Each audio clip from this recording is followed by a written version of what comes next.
جیسے ہم سورہ فاتحہ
کہ آپ استغفار کرو تو ہم پر کون سی بات ملی ہے؟ اور نبی پاک صلی اللہ علیہ وسلم جب کسی مجلس میں بیٹھتے تو روایت کے اندر آتا ہے کہ اکثر ان کی زبان پہ ہوتا تھا استغفر اللہ استغفر اللہ استغفر اللہ، یعنی معافی مانگتے رہتے تھے، لیکن دراصل ان کے لیے معافی مانگنا نہیں تھا بلکہ درجات کی بلندی کی دعا تھی۔ اب اس سے اگلا جملہ فرمایا وَنُؤْمِنُ بِكَ، اے اللہ ہم تجھ ہی پر ایمان لاتے ہیں، تجھ ہی پر ہم ایمان لاتے ہیں، یعنی اللہ جو تیری صفاتیں اللہ تیرے علاوہ وہ کسی کی بھی نہیں، اے اللہ جو تیرے کام ہیں اللہ وہ تیرے علاوہ کوئی بھی نہیں کر سکتا، اللہ تو خالق ہے، باقی ساری کی ساری مخلوق ہے، اللہ تو رازق ہے، یہ ساری کی ساری دنیا یہ منگتی ہے، اللہ تو ہے، تیرے برابر کا کوئی بھی نہیں ہے، تو ہم اس پر ایمان لاتے ہیں۔ اور اس سے اگلا جملہ وَنَتَوَكَّلُ عَلَيْكَ، اے اللہ ہم تجھ ہی پر بھروسہ کرتے ہیں، وَنَتَوَكَّلُ عَلَيْكَ یعنی اللہ ہم تجھ ہی پر بھروسہ کرتے ہیں۔ اب میرے سامنے یہ سورۃ الفرقان ہے، اللہ کریم ارشاد فرماتی ہے وَتَوَكَّلْ عَلَى الْحَيِّ الَّذِي لَا يَمُوتُ، کہ او دنیا والوں اگر تم نے اعتماد کرنا ہے، اگر تم نے بھروسہ کرنا ہے تو اس ذات پر بھروسہ کرو جس پر کبھی موت نہیں آئے گی، الحی اللہ، اس اللہ پر تم بھروسہ کرو جس پر کبھی موت نہیں آئے گی، کیونکہ ہم آیت الکرسی میں پڑھا کرتے ہیں کہ اللہ لا الہ الا هو الحی القیوم لا تأخذه سنة ولا نوم، کہ اللہ وہ ذات ہے جس کو نیند آنا تو دور کی بات ہے، اللہ کو کبھی اونگ بھی نہیں آتی، تو جب اس اللہ کو اونگ نہیں آتی، اس اللہ کو کبھی نیند نہیں آتی، اس اللہ پر کبھی موت نہیں آتی، تو تم پھر سارے کے سارے کاموں پر اس اللہ پر بھروسہ کیا کرو۔ آج ہمارے اندر یہ توکل والی جو نعمت ہے نا یہ کم ہو گئی ہے۔ توکل کا معنی ہے بھروسہ، اعتماد، تو ہم اسباب پر کی دنیا میں بھروسہ کرتے ہیں۔ دیکھو اللہ کا جو بھی کام کرتے ہیں وہ اسباب ہی سے کرتے ہیں، لیکن اللہ اسباب کے محتاج نہیں ہے۔ مثال کے طور پر اب دیکھیں کوئی بندہ بیمار ہو گیا تو اس کو علاج کروانے کے لیے ڈاکٹر کے پاس جائے گا، لیکن ڈاکٹر اب سبب ہے علاج کا، لیکن اللہ کریم اس ڈاکٹر کے محتاج نہیں ہے شفا دینے میں، اب شفا دینے والی ذات اللہ کی ہے، آگے یہ ڈاکٹر یا یہ جڑی بوٹیاں یا دوائیں یہ اسباب کے زمرے میں ہیں، تو اب اسباب جن کی تعلیمات ہیں دین کے اندر ان کو اختیار کر کے آگے اللہ پر ہمیں بھروسہ کرنا چاہیے، تو اس لیے فرمایا امر ہے وتوکل، آپ اللہ پر بھروسہ کریں، تو ہم دعائے قنوت میں یہی پڑھتے ہیں کہ وَنَتَوَكَّلُ عَلَيْكَ، اے اللہ ہم تیرے اوپر بھروسہ کرتے ہیں۔ اور اس سے اگلا جملہ فرمایا وَنُثْنِي عَلَيْكَ الْخَيْرَ، اور اے اللہ ہم تیری بہت اچھی تعریف بیان کرتے ہیں۔ اب تعریف کا کیا مطلب، یعنی کیسے ہم اللہ کی ثنائیں بیان کرتے ہیں، اور اللہ کی کون سی تعریفیں ایسی ہیں جو اچھی نہیں ہیں، تو ہمیں سمجھنا چاہیے اس کو۔ تو ایک حدیث کے اندر فرمایا وعن ابی ہریرہ رضی اللہ تعالی عنہ قال قال النبی صلی اللہ علیہ وسلم، حضرت ابو ہریرہ رضی اللہ تعالی عنہ روایت کرتے ہیں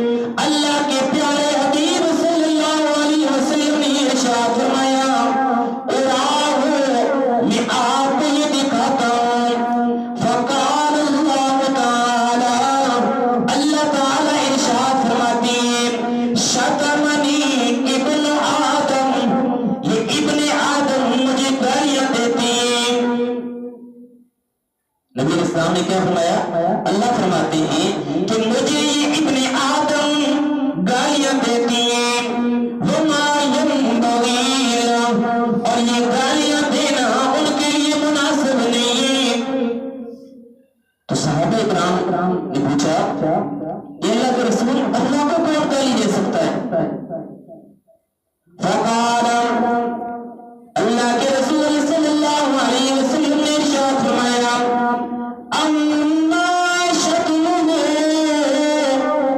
اللہ کو گالی دینا یہ لوگوں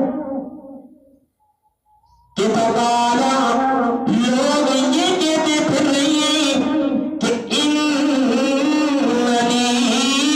ولدن کہ اللہ نے کوئی اپنا بیٹا بنایا ہے تو یہ جب اللہ کے ساتھ شرک کرتی ہے اللہ فرماتی ہے یہ ایسی ہے جیسے اللہ کو گالی دینا ہے اب غور کریں اللہ کے ساتھ شریک کرنا یا اللہ کے لیے بیٹا ثابت کرنا اللہ کریم فرماتی ہے یہ ایسی ہے کہ کوئی بندہ مجھے گالی دے رہا ہے تو میرے دوستو کون یہ چاہتا ہے کہ ہم اللہ تعالیٰ کو علیہ باللہ گالی دیں تو جب یہ آگے آئے گا دعائے قنوت میں شرک کیا جاتا ہے نا تو یوں سمجھے اللہ کی غیرت کو جوش آتا ہے اللہ کی غیرت کو غصہ آتا ہے وَنَشْكُرُكَ وَلَا نَكْفُرُكَ اور اگلا جملہ یہ ہم دعائے قنوت میں یہ کہتے ہیں وَنَشْكُرُكَ اے اللہ ہم تیرا شکر ادا کرتے ہیں تیری نشکری نہیں کرتے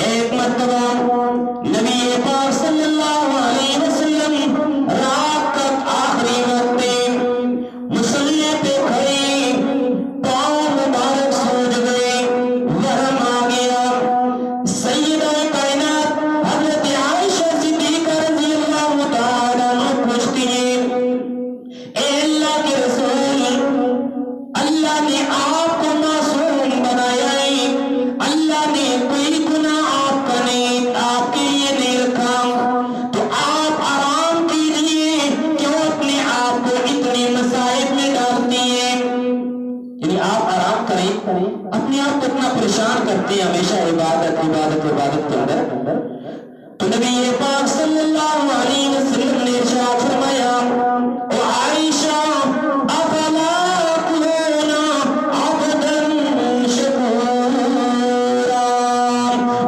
عائشہ کیا میں اللہ کا شکر گزار بندہ نہ بن جاؤں کیونکہ اللہ کی اتنی عنایتیں اتنی عطائیں کہ میں ساری زندگی اللہ کی آگے سر سجدے میں رکھوں تو میں اللہ کی ایک عبادت کا بھی شکر ادا نہیں کر سکتا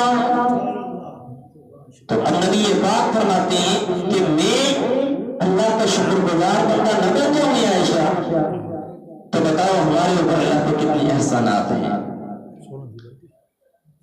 تو شکر ادا کرنے کا پہلا طریقہ یہ ہے کہ انسان شکر ادا کرے ہر وقت الحمدللہ الحمدللہ الحمدللہ آپ دیکھیں نا کھانا کھانے کے بعد جو دعا پڑھیں تو وہاں پر بھی الحمدللہ الذی اطعمنا وسقانا وجعلنا مسلمین وہاں پر بھی الحمدللہ آپ بیت الخلاء سے باہر نکلتے ہیں واش روم سے باہر نکلتے ہیں وہاں کی دعا بھی الحمدللہ الذی اذهب عن العذاب وعافانی آپ سو کر اٹھتے ہیں وہاں پر بھی یہ دعا ہے الحمدللہ الذی احیانا بعد ما اماتنا والیہ النشور تو اب یہ ساری کی ساری دعائیں ہیں ان کے اندر ہمیں شکر سکھایا گیا ہے کہ الحمدللہ پڑھنا سیکھو اللہ کا شکر ادا کرو تو اللہ کی نشکری آج ہر بندہ کہتا ہے مہنگائی مرغیاں کچھ بھی نہیں ہے میرے پاس نہیں الحمدللہ اللہ کا شکر ادا کرنا چاہیے اب ہم یہی کہتے ہیں دعائے قنوت میں وَنَشْكُرُكَ وَلَا نَكْفُرُكَ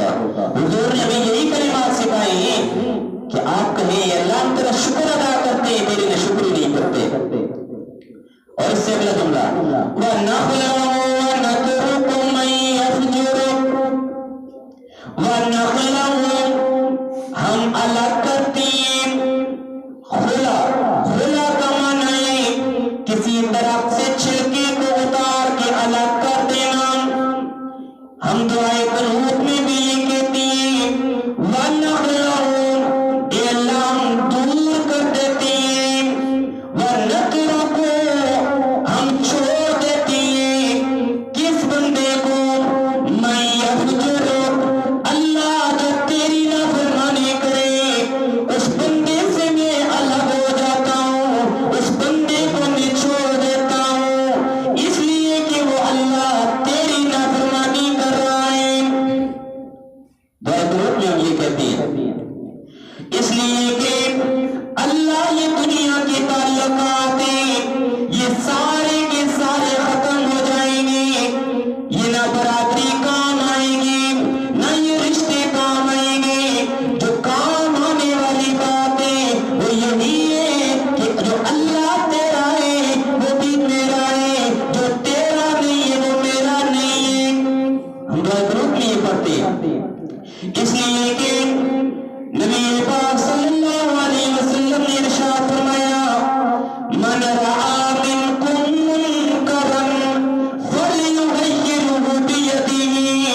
اگر ہاتھ سے روکنے کی طاقت نہیں ہے تو پھر اپنی زبان سے روکنا ہے کہ او لوگوں یہ کام صحیح نہیں، اللہ کی نافرمانی ہے.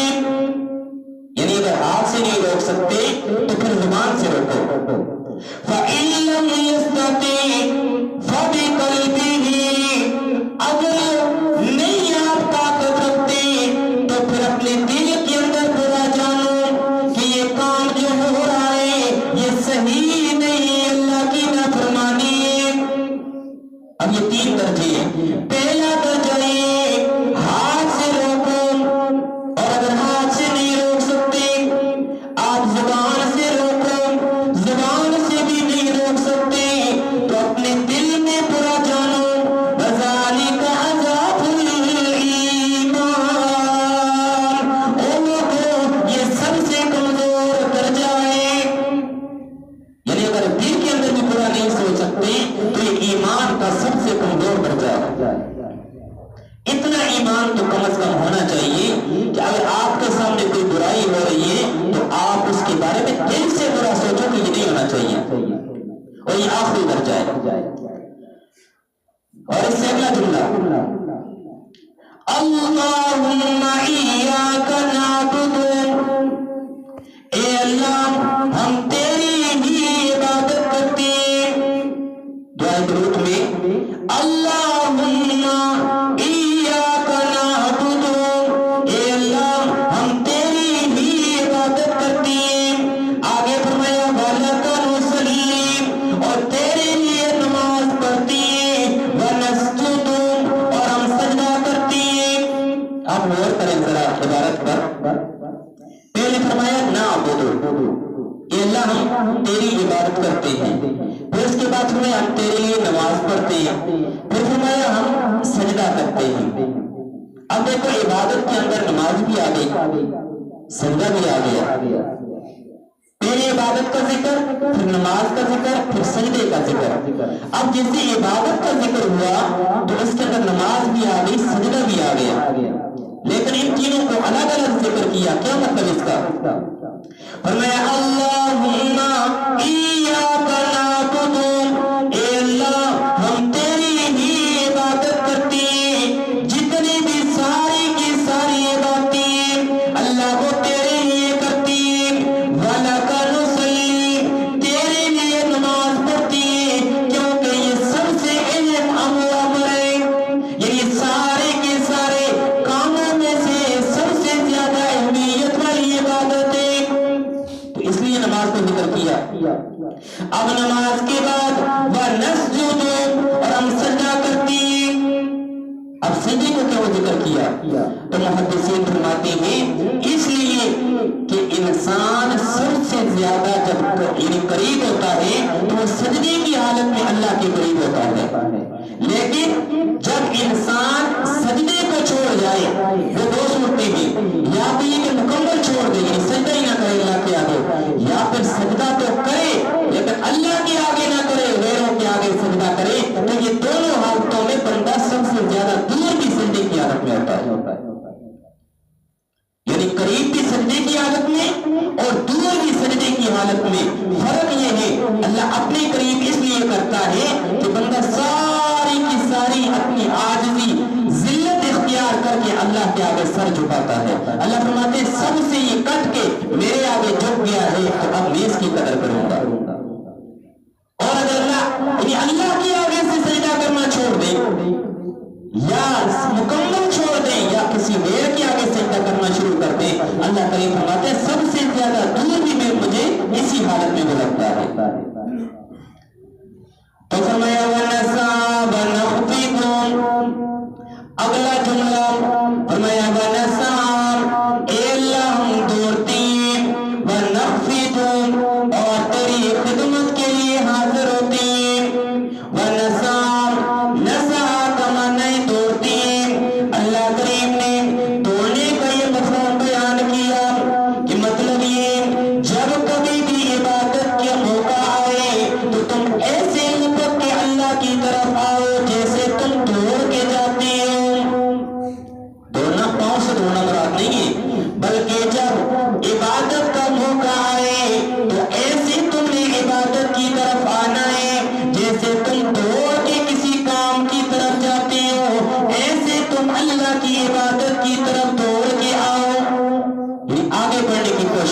دوسرے سے. تو کہ اے اللہ ہم تیری طرف دوڑتی ہیں اور تیری خدمت کے لیے حاضر ہوتی ہیں. اب اللہ کو کیا خدمت کی ضرورت ہے؟ یعنی نماز توڑ کے تو ہم اللہ کی طرف جاتے ہیں عبادت کے لیے، لیکن اللہ کو کیا ضرورت ہے یعنی خدمت کی؟ تو اس کا یہی معنی ہے کہ ان تنصروا اللہ ینصرکم، اے لوگوں تم اللہ کی مدد کرو گے اللہ تمہاری مدد کرے گا. اس کا مطلب یہ کہ تم اللہ کے دین کی مدد کرو اللہ تمہاری مدد کرے گا. تو یہاں پر بھی یہ مطلب ہے کہ اللہ کو خدمت کی ضرورت نہیں ہے بلکہ تم دین کی خدمت کرو. تو دین کی خدمت کرنا گویا ایسے ہے جیسے اللہ کی خدمت کرنا. وَنَرْجُو رَحْمَتَكَ، اے اللہ ہم تیری رحمت کے امیدوار ہیں. دعائے قنوت میں ہم پڑھتی ہیں وَنَرْجُو رَحْمَتَكَ، اے اللہ ہم تیری رحمت کی امید رکھتی ہیں. وَنَخْشَىٰ عَذَابَكَ، اور ہم تیرے عذاب سے ڈرتی ہیں. ہم تیری رحمت کی امید رکھتی ہیں اور ہم تیرے عذاب سے ڈرتی ہیں. نبی پاک صلی اللہ علیہ وسلم کا معمول یہ تھا کہ جب کبھی یہ تیز آندھی چلتی یا ہوا چلتی تو نبی علیہ السلام وضو فرماتے اور مسجد نبوی کی طرف چلے جاتے اور وہاں پہ جا کے 2 رکعت نماز نفل پڑھ کے اللہ سے دعا کرتے اللہم انی اسألک من خیرها وخیر ما فیها، اللہم انی اعوذ بک من شرها وشر ما فیها. اے اللہ اس ہوا کے اندر جتنی بھی خیر ہے یا اللہ تو ہمیں نصیب فرما، اور اس ہوا کے اندر جتنا بھی شر ہے اللہ تو ہمیں سے محفوظ فرما. تو یہ مطلب ہے کہ اللہ تو ہم تیری رحمت کی امید رکھتے ہیں اور ہم تیرے عذاب سے ڈرتے ہیں. تو میرے بھائیو جب کبھی بھی یعنی ایسا موقع آئے تو اللہ ایک طرف اللہ کی رحمت کا امید رکھنی ہے اور ایک طرف اللہ کے عذاب سے ڈرنا ہے. ایمان کس کو کہتے ہیں؟ الایمان بین الخوف والرجاء. ایمان اس کو کہا جاتا ہے کہ انسان اللہ کے عذاب کا خوف بھی رکھے اور اللہ پر ساتھ ساتھ امید بھی رکھے، اس کو ایمان کہا جاتا ہے. تو اسی لیے دعائے قنوت میں ہمیں یہ سکھایا گیا کہ وَنَرْجُو رَحْمَتَكَ، ہم اللہ کی رحمت کی امید رکھتے ہیں. وَنَخْشَىٰ عَذَابَكَ، اللہ ہم تیرے عذاب سے ڈرتے ہیں.